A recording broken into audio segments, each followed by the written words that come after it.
deberíamos considerar perdidos los días en los que no hemos bailado al menos una vez. Friedrich Nietzsche.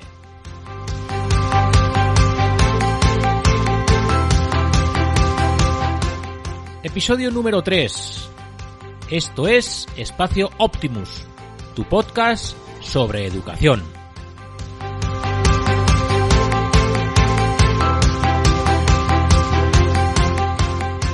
Bienvenidas, bienvenidos. Hoy nos adentramos en el maravilloso mundo de la danza y las emociones. Nos acompaña Ana Belén López, con quien charlaremos sobre ciencia y artes escénicas. También hablaremos con un director de un colegio, concretamente Francisco Javier Rico Gómez, director del CEIP y ESO Virgen del Mar, en El Portal, Jerez de la Frontera. Recuerda que todos los servicios de los que hablamos en este espacio también pueden ser organizados en tu propio centro. Puedes ponerte en contacto con optimuseducación.es, incluso a través del teléfono llamando al 605 036 910 o 678 709 124. A bailar. Optimus Educación. Construimos el futuro desde el presente.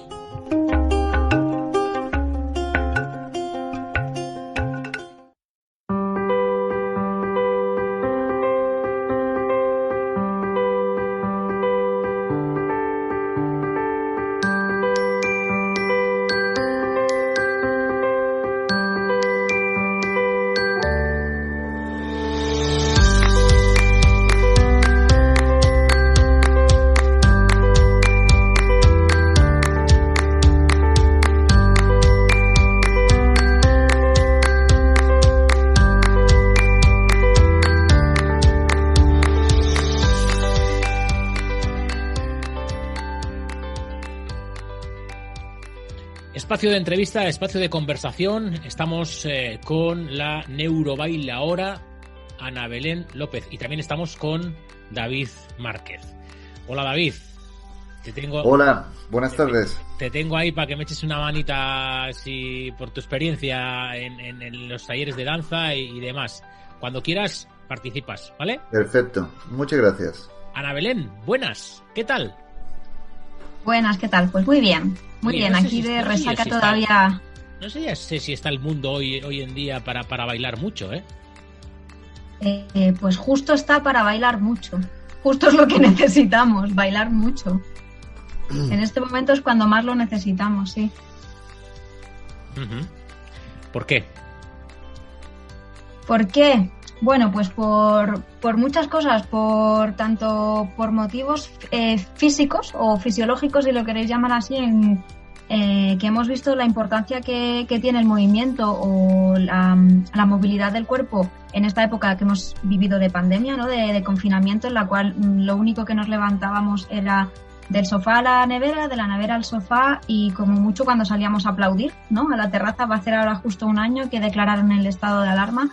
Y a nivel movilidad muscular, eso ha sido uno de las mayores dificultades a las que nos hemos enfrentado. Luego retomar el movimiento, el ver las articulaciones, dolores de espalda, dolores de cabeza, de todo. Y eso a nivel físico y a nivel psicológico, porque a través de la danza es una de las maneras que se sabe desde hace tiempos ancestrales, digamos, que es una de las maneras de expresión más potentes que tenemos en el ser humano y más efectivas también. Hay muchas veces que decimos que lo que no podemos expresar a través de la palabra, lo que no podemos expresar escribiendo, lo que sea, muchas veces con un movimiento expresamos ese sentimiento con la intensidad que necesitamos y que deseamos. Así que por esos dos motivos, que no son pocos, bailar ahora es obligatorio. ¿Y cómo se combina la neurociencia con el baile? ¿Cómo se combina? Bueno, pues yo, hablando desde mi experiencia, la combino teniendo muchas ganas. Porque obviamente el tiempo es el mismo para todos, son las 24 horas del día, es igual para todos. pero ciertamente yo siempre he tenido muchas ganas por aprender en los dos campos, tanto en la ciencia como en la danza. Empecé muy pequeñita a bailar y lo combinaba siempre pues con mis clases de ballet clásico, de folclore, de teatro, todas estas cosas por las tardes. Luego, cuando ya se fueron poniendo las cosas un poco complicadas en el instituto y en la universidad, me las apañaba como fuera para no perderme ni una sola clase de baile. Y después lo llegué a combinar también con mi tesis doctoral, el máster también y con el postdoc. Ahora mismo, bueno, por la situación un poco especial en la que estamos, el ritmo de baile lo tengo un poquito más bajo, pero aún así sigo haciendo proyectos de teatro físico, de folclore, no a tan alto rendimiento, digamos, pero yo sigo ahí, porque, bueno, la verdad es que no entiendo una sin la otra, ¿no? No entiendo la ciencia sin el arte ni el arte sin la ciencia. Pues hay muchas veces que nos encasillamos en eres de letras o eres de ciencias, ¿no? Bueno, nos encasillamos, no, nos encasillan. La verdad es que sí, en el sistema de educación que tenemos ahora mismo, una vez que llegas ya a bachillerato, bueno, un poquito antes, ¿no? En los primeros cursos de la ESO ya empiezas a elegir más optativas de ciencia o de letras, y para mí eso, o sea, bueno, sí, tiene cierta explicación en el sentido de para luego prepararte un poco mejor para las carreras universitarias que vayas a hacer, pero no es imprescindible. Me parece que deberíamos tener la opción de elegir y de diversificar nuestro currículum. Yo tuve experiencia de compartir el taller con Ana, y me pareció interesante que pudiera compartir también, Ana, pues tu propia experiencia, ¿no? De cómo, pues, o bien por haber aprendido arte o el flamenco o danza, y mezclarlo también con la parte de ciencias, ¿no? ¿Cuál es desde tu propia experiencia? Porque creo que le puede ayudar a aquellos que nos escuchan a que no está reñida una cosa con la otra, ¿no? Y que lo puedas compartir en primera persona, ¿no? Eso que me decías aquel día. Bueno, pues desde el punto de vista del taller, yo ahora mismo, y ha sido como hemos llegado a hacer esta colaboración con Optimus, es a través de un proyecto personal que tengo que se llama Matrioska Leré, y consiste en la difusión científica de los beneficios de la danza. Es decir, desde mi formación en la neurociencia, yo explico o intento explicar y aterrizar un poco los conceptos que sean más difíciles, porque muchas veces necesitamos formación pues para entender ciertos conceptos, ciertas maneras de expresar unas gráficas, lo que un dato supone o las consecuencias que tiene un número, y a la vez llevar eso o aterrizar eso en el ámbito de la danza, en el ámbito del movimiento, y compartir con los niños y las niñas, como hicimos este viernes pasado, que vieran ellos por sí mismos como una gráfica que simplemente son números, como eso luego ellos lo iban a experimentar a través del movimiento, o a través de las emociones que entre todos y entre todas conseguimos crear allí. En un momento fue aquí una revolución de emociones, de liberaciones, de expresión, de cosas. Fue muy bonito. Yo me refería también a esa parte, ¿no? Cuando Gorka ha comentado, ¿no? De que generalizamos, que o somos de letras o somos de ciencias, y ahí también aparece cuando se decidía, ¿no? Si hacías por arte también, bueno, hoy día también se ve. Y en el caso tuyo, ¿cómo vas por la parte de arte, pero también a la vez vas por la parte de ciencias? Entonces, que el hecho de tu experiencia personal son cosas que no están reñidas. Desde mi punto de vista no lo están.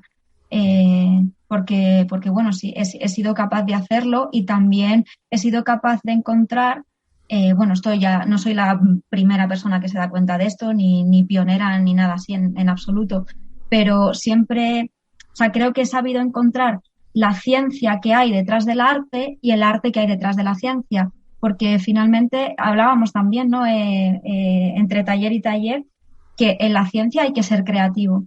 En la ciencia hay que tener este punto de locura, que realmente locura, que la sociedad tiene como más relacionado con la parte de las artes, y también en el arte finalmente hay una disciplina, hay unos números, hay una manera de contar. Simplemente saber contar un palo flamenco ya necesitas números, ciencias. Simplemente los musicólogos, los danzaterapeutas tienen también una formación científica detrás. Entonces, para mí ha sido encontrar, ¿no?, como un poco el yin y el yang, la parte blanca en el todo negro y la parte negra y el circulito negro en la parte blanca. Pues sin duda yo creo que cualquier persona que se dedique a ciencias debería de tener puesta la mira en la humanidad, en las humanidades y al revés. Alguien que está en humanidades debería de echar un vistazo también por complementar, ¿no? Por buscar un poco el contrapunto. Hablabas de talleres. ¿Cómo ese concepto tribal y ancestral que planteas tú, cómo les llega a los alumnos de quinto y sexto de primaria que no lo tienen en su día a día? Bueno, pues ahora justo que dices lo del concepto tribal, la imagen que se me viene enseguida es de una batalla, entre muchas comillas, que hice como parte del taller. Hicimos una batalla por tangos, en los cuales se dividía el grupo en dos y había una especie de lucha, ¿no? Ahí ya estaba el sentimiento de tribu, de pertenencia a un bando o a otro. Ese podría ser un concepto de tribu, pero luego también la mayoría de los ejercicios que hicimos para fomentar precisamente este sentimiento de pertenencia, este sentimiento de grupo, de cohesión, de unión, la mayoría de los ejercicios se suelen hacer en círculo, que también es como un símbolo ancestral de lo que es la unión, de lo que también es la perfección, el círculo, ¿no? El perfecto o imperfecto, porque por dentro también está vacío, que es lo interesante también. Entonces, bueno, ahí yo creo que ellos sí que captaron un poco más que tribu de unión, porque luego leyendo sus comentarios, que lo estábamos analizando ahora, hablaban precisamente de que después del taller les surgía esta necesidad de conectar más con sus amigos. El ejercicio que más gustó, sin lugar a dudas, fue la batalla, ¿no? El posicionarse un grupo frente a otro, la escucha activa de cuando unos iban a un ritmo por tangos y ellos le tenían que dar la réplica. De esa manera, yo creo que conseguimos generar ese sentimiento de, no sé si de tribu, no sé si de lucha, pero sí de unión entre ellos, seguro. En quinto y sexto de primaria están perdidos ya para la creatividad. Me explico. Según vamos creciendo en el escalafón educativo, infantil, primaria, secundaria, bachillerato, grados medios, grados superiores, la creatividad merma, o por lo menos la espontaneidad, o por lo menos el jugar. En infantil se juega, en las clases de infantil se juega, en la universidad nadie se plantea jugar, cuando puede ser igual de útil de cara al aprendizaje. Yo no creo que la capacidad creativa o la espontaneidad merme, eso queda en nosotros. Lo que merma y lo que disminuye es el espacio y el tiempo que le dedicamos.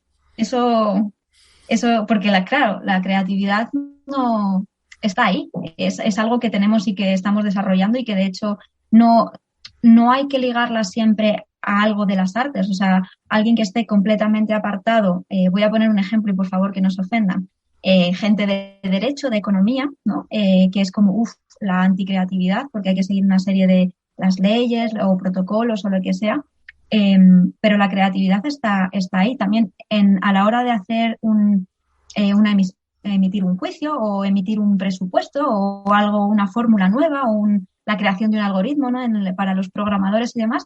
La creatividad tiene que estar ahí, comprendida como el espacio para jugar, para ver cosas nuevas, para probar. Por eso yo no creo que desaparezca esa... Pero planteas que lo que más le gustó fue la batalla, que es jugar. Sí, la batalla fue, sí, lo que más... Bueno, sí, eso fue lo que más les gustó, pero todos los ejercicios se plantearon un poco a modo de juego, porque...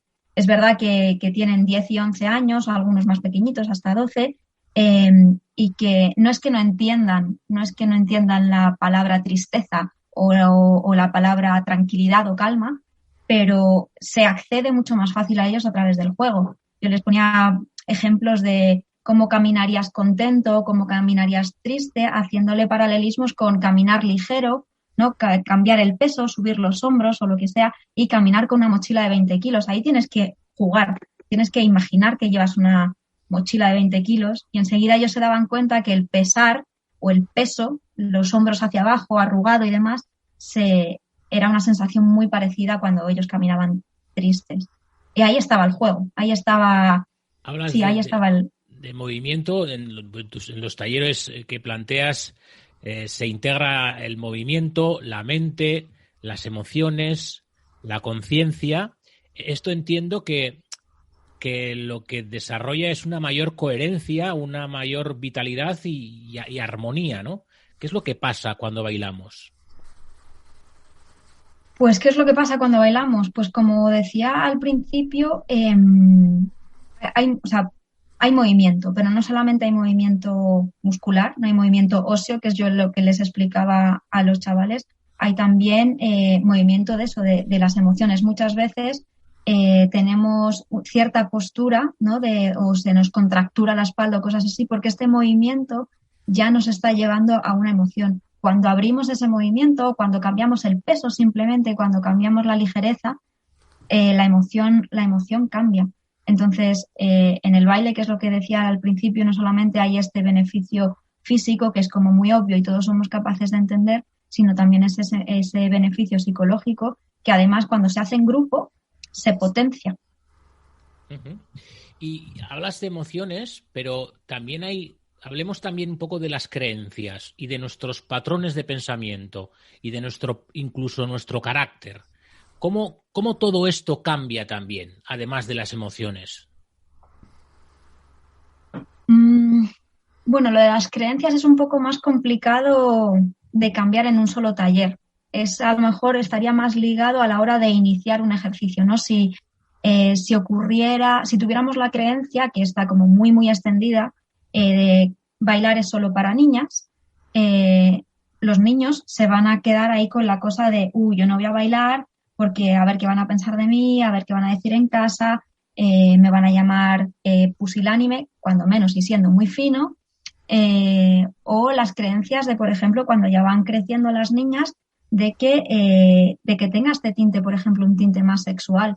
Entonces las niñas se cortan o los niños pasan a ser observadores, ¿no? Esos podrían ser las creencias a la hora de iniciar un taller o iniciar un tipo de baile. Creencias también como prejuicios, ¿no?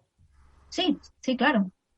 Afortunadamente en ninguno de los dos grupos vi esta cosa de los niños sí, las niñas no, o viceversa. Fue como estaban todos ahí a una, no había había la vergüencilla, ¿no? Porque siempre la hay, de estar ahí y de ver cómo, pues eso, cómo tu cuerpo también ocupa el espacio de una manera diferente y que tus amigos o tus compañeros y compañeras del cole no están acostumbradas a ver de repente cómo ocupas el espacio, cómo invades el espacio, cómo interactúas con los otros cuando bailas, que eso también, el cuerpo cambia un montón. ¿Y hacer un taller con los padres? Sería genial. Claro, sería genial, claro. Yo creo que bailando se conecta uno con su niño interior, ¿no? Con lo que... Sí, ese vínculo del que te hablaba cuando hacíamos el ejercicio de la tribu, tú imagínate que ya no se ponen padres contra hijos, sino el padre y su niño, la madre y su niño, quien sea, frente a otro grupo. Ahí el sentimiento de cohesión que se va a crear o se va a reforzar el vínculo padre-hijo, madre-hija, lo que sea, frente a otro grupo. O sea, que sería como muy, muy beneficioso y a la vez también entender a la vez cómo podemos modular y cómo podemos regular las emociones, las nuestras como adultos y las suyas como niños, pero que en el fondo son las mismas. Son las mismas disfrazadas con 30 o 40 centímetros más, tacones más altos, pintalabios más rojos y más responsabilidades, pero en el fondo las emociones son las mismas. Cuando yo tengo miedo, tengo el mismo miedo que cuando tenía 3 años. Me da la sensación de que tiene mucho que ver todo esto con el psicodrama, ¿no? Y con lo que es la utilización del teatro como vehículo de emociones. Sí, bueno, una de las partes que también se utiliza en algunas de las terapias que se llama danza-movimiento terapia, DMT, ¿no? Del inglés Dance Movement Therapy, utilizan en parte el psicodrama. Y el psicodrama es algo que también muchos psicólogos utilizan, pues como cuando te ponen el típico ejercicio de la silla vacía, no sé si alguna vez habéis escuchado, ponen delante una silla, pues si te quieres despedir de alguien que no has podido hacerlo, o decirle algo a alguien que no has podido hacerlo, o que no te atreves, que te da miedo, o lo que sea, o personalizar un objeto y decir, bueno, pues este objeto, este cojín, a partir de ahora va a ser mi niña interior y por las noches la abrazo y me reconforta. Pues está relacionado a la vez en el sentido de que aquí tú ocupas un personaje o tú ocupas una emoción. O un movimiento te puede llevar o muy muy atrás cuando eras muy pequeño o de repente darte ese impulso que necesitas para decir quiero esto. Uh-huh. Qué bueno, qué interesante esa confluencia de terapias y de estrategias que generen nuevos espacios. ¿Cómo se puede integrar el baile en un aula? Porque tú haces talleres. ¿Cómo se podría integrar en un aula? Pues supongo que en un aula entraría más en la asignatura de educación física. Uh-huh. O de música también. Pero claro, lo ideal a lo mejor sería hacer clases más cortas con simplemente 5 minutos. Con 5 minutos de recolocar el cuerpo de una clase para otra, ya desconectas, ya te sirve a lo mejor. ¿Qué te ha parecido esta clase? Pues si te ha parecido aburrida, pues haz un movimiento aburrido y cógelo, rómpelo y sácalo. Si te ha encantado, ábrelo, ¿no? Un poco de la misma manera que ellos me dieron a mí feedback, los niños y las niñas me dieron feedback, sus opiniones después de un taller, simplemente 3 minutos de reflexión para ellos y que hicieran un movimiento o que lo escribieran. Bueno, la escritura ya se queda un poco fuera de lo que diríamos un taller de danza, movimiento y emociones, pero el incorporar eso sería genial. Sobre todo eso, el espacio sería educación física y música. Pero claro, no sé cómo están los programas educativos ahora mismo. Educación física y música están en la base de la pirámide y encima, arriba del todo, el superconocimiento son las matemáticas, la lengua y demás. Te digo, esto es lo que decía Ken Robinson, la pirámide de los conocimientos, que hemos puesto en la cúspide las lógicas y demás y hemos aparcado el arte cuando al final es que al final no deberíamos tratar los conocimientos como algo gradual o que esté uno encima de otro, sino que tendría que ser todo transversal. ¿Por qué no hacer danza en matemáticas, por ejemplo? Hombre, yo me lo hubiese pasado pipa en el cole, ya te lo digo. O sea, baila un logaritmo, baila una raíz cuadrada, me encantaría. Yo qué sé, o baila la Revolución Francesa. ¿Por qué no? ¿Por qué no hacer una representación de la Revolución Francesa? Y que así los chavales sepan lo que pasaba, ¿no? ¿Por qué no hacer a la vez que estás haciendo en biología la explicación de los distintos sistemas del cuerpo? ¿Por qué no meterle en movimiento? ¿Por qué no bailarlo? A mí se me hubiese grabado, vamos, Qué bueno, qué bueno. También es una cuestión cultural el tema de la danza, que yo vengo del País Vasco y ahí no nos movemos ni con... Tenemos ¿cómo es? La cintura de escayola. La bisagra esa está un poco oxidada. Pero eso también es una creencia, que lo sepa Gorka. Vale, perfecto. Me voy de aquí. Porque si tú luego piensas en el folclore vasco, o sea, para bailar un aurrescu, o tienes la bisagra bien o eso no sube la pierna. Sí, correcto. David, no sé si tienes alguna cosita antes de ir terminando con Ana. Bueno, a mí una de las cosas interesantes que me venía pensando, tal como comentaba Ana, era esa conexión, ¿no? De todos esos conocimientos transversales de matemáticas, de lengua, de historia, de todo. El vincularlo con el movimiento, siempre se ha dicho, ¿no? Y seguro que Ana pues nos lo puede corroborar también científicamente, que la conexión entre la mano y la mente está directamente vinculada a ese aprendizaje, ¿no? A esa conexión, a esas nuevas conexiones neuronales, ¿no? El que tú puedas conectar un movimiento a un aprendizaje histórico o de cualquier tipo de aprendizaje, como decía antes Ana, ¿no? Bailar un algoritmo. Ostras, es que cada movimiento es... tengo la sensación de que sería más significativo ese aprendizaje para el alumno porque lo vincularía e incluso como que quedaría un registro más amplio en su mente. Porque ya no es solo mental y de registro de capacidad cognitiva, de memoria, sino de ya una conexión con el movimiento y con el cuerpo y que queda ahí y que continúa con otros movimientos, con otros aprendizajes. Como estados interruptores, ¿no? No sé si Ana puede añadir algo a esto que acabo de comentar. Sí, realmente el aprendizaje no solamente sería más divertido también, porque muchas veces nos olvidamos de que los niños son niños y que pasarse tantas horas en el cole, pues a veces se puede hacer un poco complicado. Entonces, muchas veces la manera de aprender que utilizamos es la memoria. La memoria, cuando se generan nuevas memorias, van a cierta parte del cerebro, que es el hipocampo, de ahí luego ya dependiendo de si lo vamos a utilizar más o menos, van a corto plazo, a largo plazo. Las emociones es otra manera de aprender, que van a otra región, van más hacia... estoy hablando así un poco muy simplificado, pero irían a otro núcleo que es la amígdala. Entonces, si le metemos el movimiento se almacena, entre muchas comillas, en otra zona cerebral que son los ganglios basales. Si ya tenemos 3 puntos de conexión, que sería hipocampo, amígdala, ganglios basales, o tendríamos memoria, cognición, ¿no? Cognición, emoción y movimiento, tendríamos el triple acceso a una misma información, con lo cual sería mucho más rápido el recordar o el ir hacia atrás, decir, vale, pues no me acuerdo de esto de forma cognitiva, tampoco emocional, pero a nivel de movimiento, que esto también es algo que se habla mucho en la danza, lo que se habla de la memoria muscular está ahí. Hay muchos bailes que yo me he aprendido desde muy pequeña que ahora mismo, si lo pienso cognitivamente, si lo pienso con la cabeza, como se dice así coloquialmente, si lo pienso con la cabeza, no me salen.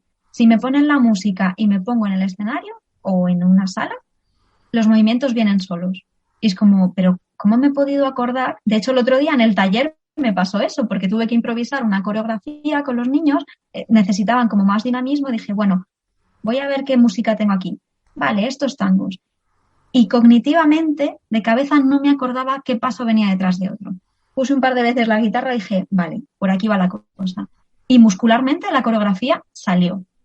Con lo cual, eso también es una manera de demostrar que tenemos distintas maneras de acceder al conocimiento. Cuantas más maneras o cuantas más vías creemos para acceder a ese conocimiento, mejor. Pues salió muy bien. De hecho, hace falta más danza en las clases. Así que se animarán. Ya cuando nos escuchen, ojalá. Se animarán. Ojalá. Bueno, y para los adultos también, ¿eh? Me han dado ganas de aplaudirte, Ana, ¿eh? Porque... No, en serio, porque no es chauvinismo ni nada. Es así. Creo que es... O sea, además me ha venido a la mente... Yo estuve trabajando en un tiempo en una residencia de ancianos y ver cómo ancianos desmemoriados te cantaban perfectamente una canción que estabas poniendo tú en el CD, ¿vale? Es como, a ver, si no tiene ni idea de quién es él, le preguntas su nombre y no sabe cómo se llama y te está cantando Antonio Machín o cualquier... Sí. Es que es la potencia del cerebro. Y a veces en la educación, no sé, nos olvidamos del potencial que tenemos. Lo echamos un poquito a perder en el día a día y metidos en el libro de texto o en el currículo, saliendo y tan encorsetados. Pero bueno, en fin, por eso te iba a aplaudir. Bueno, te dejo que lo hagas, que así como que me vengo arriba. También hay que aplaudir. Nos tenemos que permitir aplaudirnos y valorar lo que tenemos cerquita, valorar lo que ese cerebro, como decía Gorka, ¿no? De que tenemos mucho potencial. Y si puedo hacer un comentario acerca de lo que has dicho de, ¿no? Cuando estabas trabajando en la residencia y demás, en el mundo de la danza también, y se ha hecho viral un vídeo, me imagino que lo habréis visto, de una bailarina del Ballet Nacional de Cuba que lamentablemente padeció demencia. Y es justo ya al final, ¿no? Que estaba bastante malita, no recordaba, no podía tener conversaciones con cierto sentido y demás. Le ponen los cascos, le ponen el lago de los cisnes y ella de repente, bueno, claro, lo primero se empieza a emocionar un montón. Le vienen todos estos recuerdos, este aprendizaje emocional le viene y después, se me ponen los pelos de punta ahora mismo. Brazo después de brazo va haciendo la coreografía de de Odette, que es el cisne blanco del lago de los cisnes. Y ahí tendríamos como los dos estímulos, ¿no? El cognitivo no nos está funcionando porque debido a esta enfermedad no tenemos acceso a él. El emocional dispara el primero, el auditivo dispara después y luego tenemos el del movimiento. Con lo cual ella es capaz de hacer esa coreografía, esa memoria muscular de la que yo os hablaba, sale sola. Entonces también, ¿no? Para pensar en nuestros cerebros del futuro, pues darle los máximos recursos que le podamos dar desde ahora. Si ponen en YouTube anciana, Alzheimer, Lago de los Cisnes, les sale el vídeo. Yo creo que merece la pena echarle un vistazo, porque es muy potente. Es increíble. Para terminar, Ana, algo que tenía previsto preguntarte al principio, pero que no está de más preguntarte al final, a modo de resumen. ¿Cuáles son los beneficios de bailar? Los beneficios de bailar. Pues casi volviendo a lo que decía al principio, todos, en todos los campos. A nivel físico, que es lo que todo el mundo reconocemos como más obvio, a nivel psicológico, por todas este tipo de ejemplos que hemos dado, desde tener más recursos emocionales, a más acceso a otras memorias a largo plazo, ¿no? Cuando ya lleguemos en algún momento que se nos olviden dónde hemos dejado las llaves, cómo nos llamamos. Todas estas cosas, esos son beneficios que pueden revertir en nosotros. También a nivel social, el baile lleva este tipo de interacción. Muchas veces los bailes son sociales, aunque, por ejemplo, en el flamenco muchos de los bailes o muchas de las formas de trabajar en una clase sean de forma individual, pero tienes a tu compañera al lado que si te equivocas o bien se ríe contigo o bien te enseña, creas ahí un vínculo con ella también, y los vínculos que se crean en los grupos de danza suelen durar bastante porque son muy intensos, son muy profundos. Y a nivel social, ¿no? También, pues eso, lo que decía, para prepararnos, para reducirnos el estrés, que estamos todos muy estresados. Entonces, yo qué sé, un mundo que baila es un mundo menos estresado. Pues vamos a regalarle eso al mundo, ¿no? Vamos a regalarle un poco de menos estrés. Muy bien. Bueno, recomendar la película de Billy Elliot, por ejemplo, es un clásico, pero me ha recordado la última escena en la que le preguntan ¿qué es para ti bailar? Y el chaval se queda en silencio y dices tú, pero habla, diles algo. Se queda en silencio y se dice, es que no sé, es como electricidad, estoy como volando, mi cuerpo se va de mí. Y es que es un poco eso, bailar, ¿eh? Es esa sensación también a veces cuando en algún momento yo la he conseguido, bien en un escenario, bien en una clase, es que es muy difícil de explicar. O la has vivido, dices, desaparece el mundo, y tú dices, tú te has vuelto chalada. No, es que es una manera, esa electricidad, esa conexión con tu, si queréis llamarlo universo, ser esencial, con lo que queráis, con vuestro niño interior, lo que sea, o vuestra, no sé, vuestra manera más pura de expresaros, es que se da ahí. Y solamente si lo experimentas, a lo mejor si te hablo un poco así, a lo mejor me entiendes. Si no, efectivamente me das por chalada.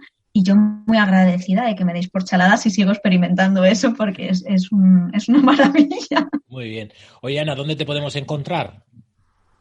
Pues me podéis encontrar pues por las redes, en Instagram, en Matrioska Leré, Matrioska como las muñequitas rusas, con K, y también en el mismo nombre de la web www.matrioscalere.com.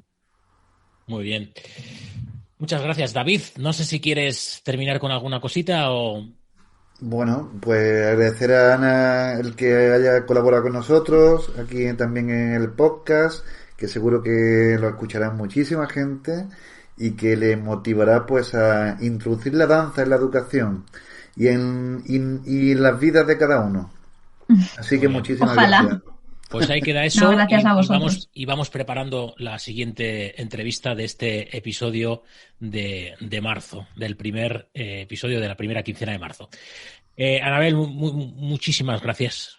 La No, verdad a es que yo he vosotros. pasado un rato súper entretenido. Muchas gracias. Gracias, David, por darme eso, la oportunidad de colaborar con Optimus, y a ti, Gorka, por ponernos aquí el micrófono y hacernos sonar bonito.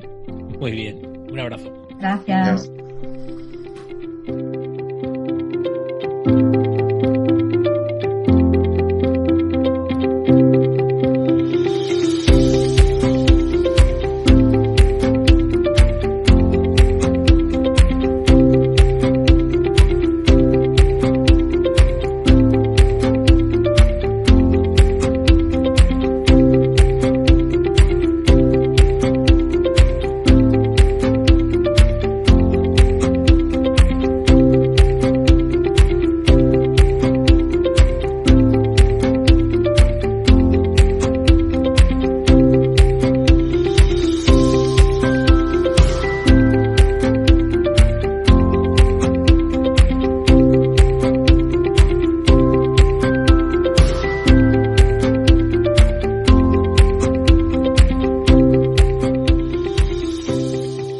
Después de esta interesante charla con Ana Belén López, nos vamos a Jerez de la Frontera, concretamente a El Portal. Estamos hoy con Francisco Javier Rico Gómez, director del CEIP y ESO Virgen del Mar. Hola, Francisco Javier. Hola, ¿qué tal? Francisco Javier, Paco, Javi. Francisco Javier, Paco no. No. Mira que Francisco es de esos nombres que tiene Paco, Curro, claro, Cisco, tiene una barbaridad. Vale, Francis. Pues sí. Venga, perfecto. Muy bien. Bueno, ¿qué tal ha ido el día de hoy? Primero, agradecerte que estés con nosotros después de una jornada educativa que siempre son intensas. La verdad que sí. Y más en nuestro cole, que cada día es una aventura y cada día una cosita nueva. Muy bien. Pues nada, agradecerte. Te traemos aquí siempre, hacemos en los podcasts dos conversaciones, una con una persona que tiene que ver con un tema en concreto y luego con otra persona que tenemos colaboración. Tenemos a David también, que tenemos a David en la conversación. Por lo tanto, David, cuando tú quieras, estás invitado a participar. Esta es tu casa, ya lo sabes. Buenas tardes. ¿Qué tal, Francisco? ¿Cómo estás? Bien. Aquí estamos aún esperando compartir un ratito de charla con vosotros. Bueno, Francisco Javier, ¿qué te aporta Optimus? ¿O qué aporta al centro? Pues mira, Optimus, pues con la empresa que iniciamos el tema de robótica en nuestro cole, para nosotros, pues ha sido un poco un revulsivo, ¿no? En ese sentido, porque era un campo desconocido para nosotros, y la verdad que a Optimus y David, ¿no? Pues siempre están ahí adaptándose a nuestro cole, adaptándose a nuestros niños, que somos un cole con unas características un poco especiales en plan positivo. Y la verdad que nosotros con ellos pues genial, porque el tema de, como te digo, de nuevas tecnologías, de robótica, 3D, era un tema desconocido y ahora pues ya lo controlamos un poquito más. Decía una chica en una charla TED que especiales son las pizzas, ¿no? Referido a las personas, ¿eh? Obviamente vuestro colegio puede ser especial y, como tú dices, a nivel en positivo. Has hablado de robótica y de programación, entiendo también, que subyace a la robótica. ¿Cómo se puede trabajar a nivel cooperativo? ¿O cómo de necesario es el trabajo cooperativo en la robótica y en la programación? Bueno, pues la verdad que es fundamental, ¿no? La verdad que te enseña el valor ese de compartir, de trabajar en equipo. Trabajamos con Lego también. Estamos trabajando ahora con Lego City, ¿no? Que son diferentes retos y ahí trabajar en equipo es fundamental. Y bueno, ya te decía que nuestro cole es especial y creo que trabajar en equipo aporta muchísimo. De hecho, ser comunidad de aprendizaje te obliga un poco también a trabajar en esa línea, ¿no? De que todo suma y ya te digo, fundamental, el trabajo en equipo. ¿Cuánto tiempo lleváis siendo comunidad de aprendizaje? Pues estamos en el tercer curso y la verdad que está siendo una aventura bastante apasionante, tanto el hecho de ser comunidad de aprendizaje como la transformación que estamos llevando a cabo en el centro. Y el año pasado la joya de la corona fue la robótica y este año sigue siendo esos talleres que seguimos haciendo. ¿Hay un antes y un después de la comunidad de aprendizaje? Hay un antes y un después en el cole desde hace 5 años, desde que aparte de ser comunidad de aprendizaje se le dio otro estilo a la dirección del centro, un estilo, un liderazgo mucho más compartido, pensando en lo que os he dicho antes, que todo el mundo suma y ser un equipo lo que nos está haciendo conseguir grandes retos e incluso con los chavales, ¿no? Las clases también se le nota que cuando trabajan en equipo se consigue bueno, lo que se pretende o esas grandes metas, ¿no? Y ya si hablamos de robótica, que ha sido para ello, estamos hablando de un cole que está situado en una zona rural donde, bueno, pues la cultura tecnológica digital, el tema de robótica, impresión 3D, se queda un poco descuadrada, ¿no? Y presentarle eso, y ya no es presentárselo, sino dejar un aula dotada con esto, pues para ello está siendo un disfrute, ¿no? Imagino que cuando alguien viene de fuera hay cierto miedo o cierta reticencia, pues porque es alguien de fuera, que no, vamos a poner las comillas, que no controlas. ¿Y cómo es ese miedo y cómo se elabora? ¿A qué te refieres cuando hablamos de alguien de fuera? Cuando Optimus, por ejemplo, plantea los... Desde el primer momento que estuvimos hablando con David, con Stephanie, con Optimus, ¿no?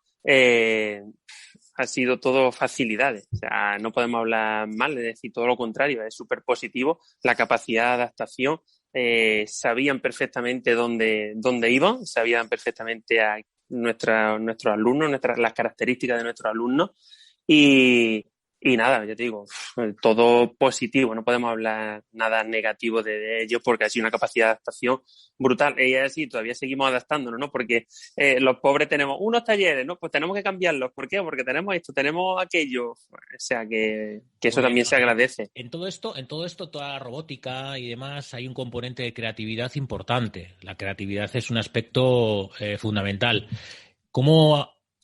¿Cómo absorbe esa creatividad el equipo directivo? ¿También veis que el hecho de implementar en los alumnos creatividad hace que el equipo directivo sea también creativo? Que una de las ventajas que tiene nuestro cole es que somos creativos desde que abrimos la puerta.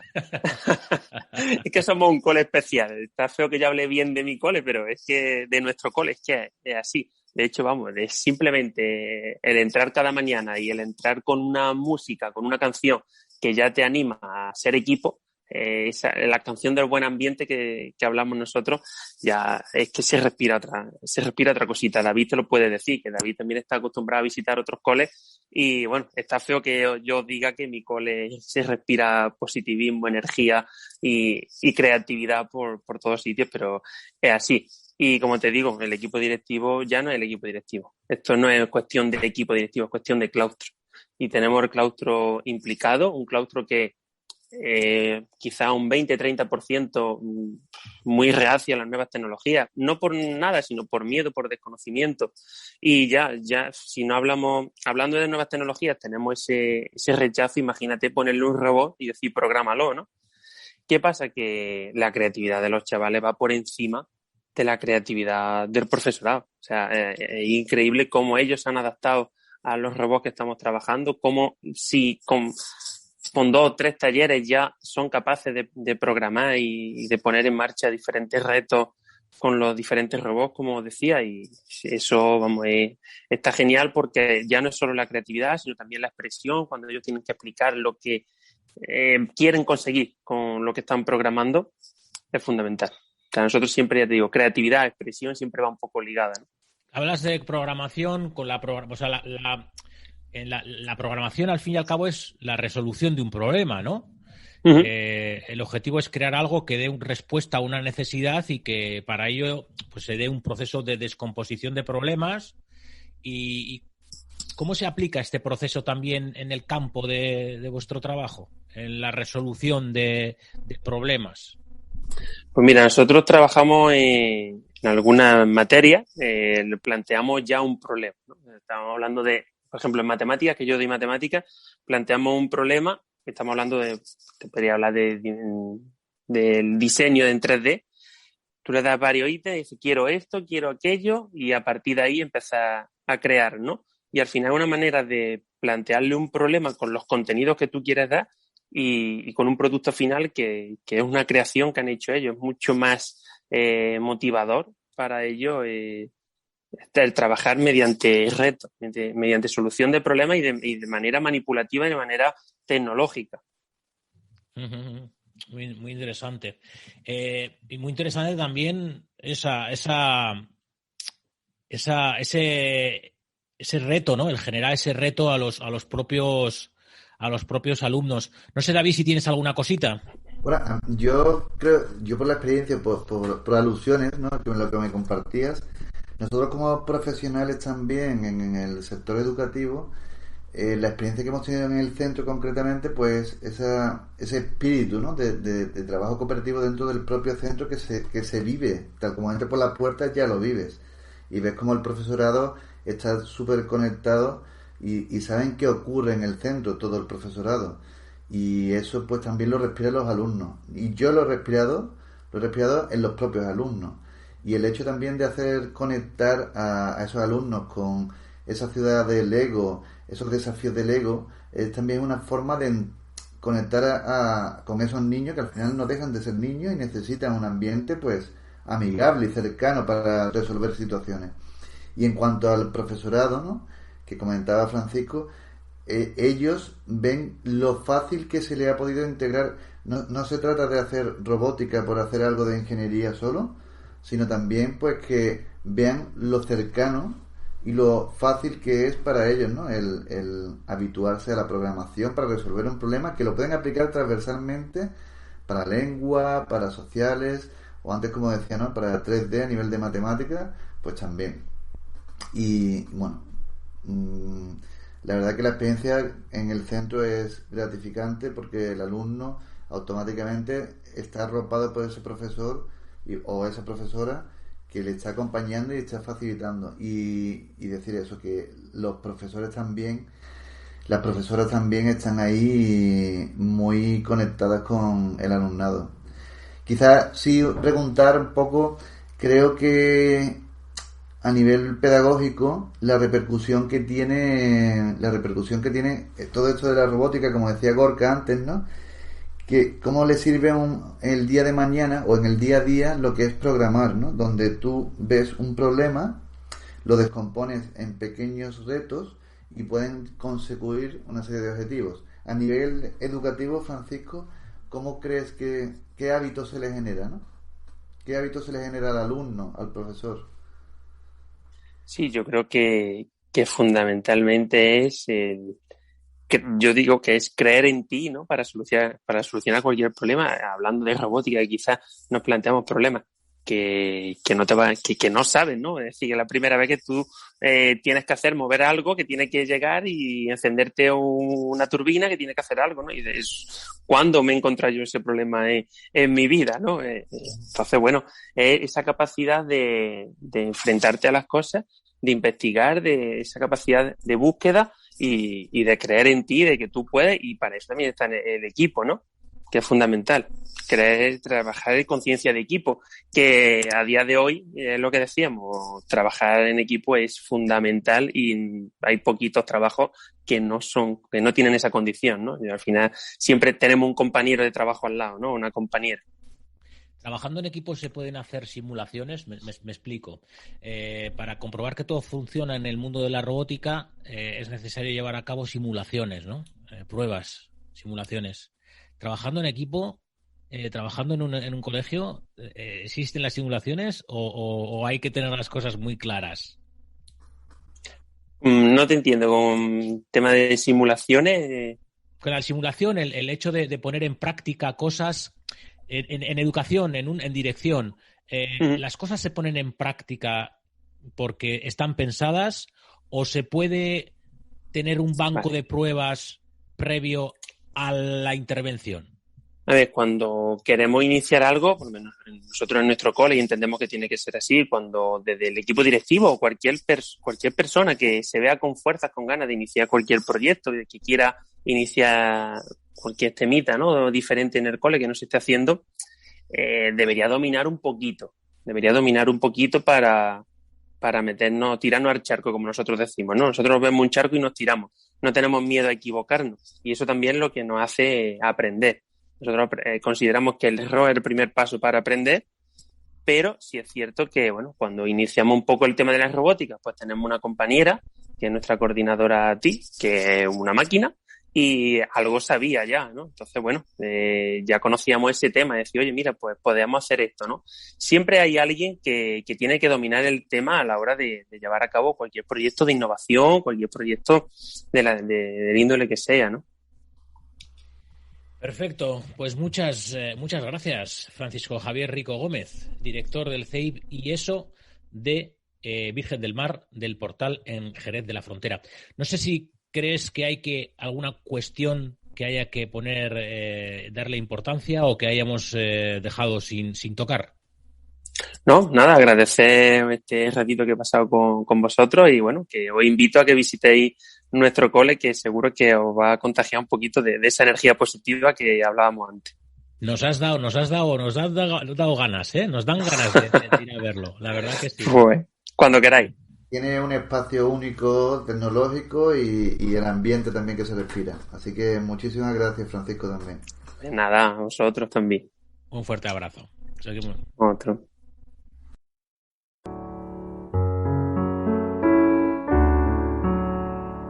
En Optimus Educación nos adaptamos al ritmo de acompañamiento.